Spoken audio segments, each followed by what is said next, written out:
बिस्मिल्लाहिर्रहमानिर्रहीम। अल्हम्दुलिल्लाह आज सुप्रीम कोर्ट ऑफ पाकिस्तान में तोशाखाना केस के हवाले से 3 रुकनी बेंच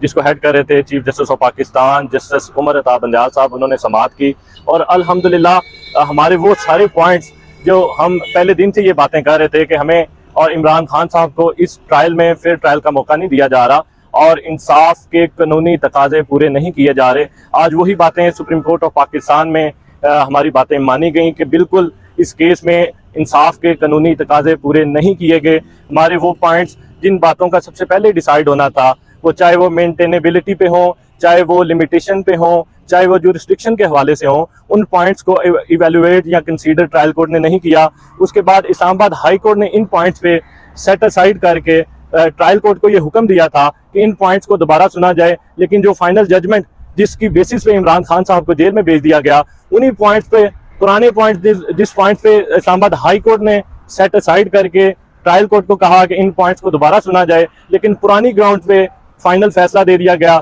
जो कि 5 अगस्त 2023 को इमरान खान साहब को इसी केस में अटक जेल में बंद कर दिया गया। और इस्लामाबाद हाई कोर्ट को ये हुक्म दिया गया इस केस में कि कल हर सूरत इमरान खान साहब की सजा मौतली की दरख्वास्त को सुन के फैसला करें। और सुप्रीम कोर्ट ऑफ पाकिस्तान ने इसी बाबत जो है केस कल 2 बजे के लिए फिक्स कर दिया कि इस्लामाबाद हाई कोर्ट इस केस को कल कंसीडर करे। और इस केस में डायरेक्शन दी गई है कि इमरान खान साहब के वो सारे पॉइंट्स, चाहे वो मेंटेनेबिलिटी पे हो, चाहे वो लिमिटेशन पे हो, या वो जो है वो जुरिस्डिक्शन पे हो, उन पॉइंट्स पे फैसला करके जो है वो कल अपील का और सस्पेंशन ऑफ सेंटेंस का फैसला किया जाए। और उसके बाद सुप्रीम कोर्ट ऑफ पाकिस्तान कल 2 बजे इस केस की दोबारा समाअत करेगा। तो इंशाल्लाह हमें, जैसे मैंने आज सुबह कहा था, कि हमें इस मुल्क की सबसे बड़ी अदालत से इंसाफ की उम्मीद है और इसी तरह अभी उम्मीदें हमारी हैं और कल इंशाल्लाह बहुत अच्छा फैसला आएगा।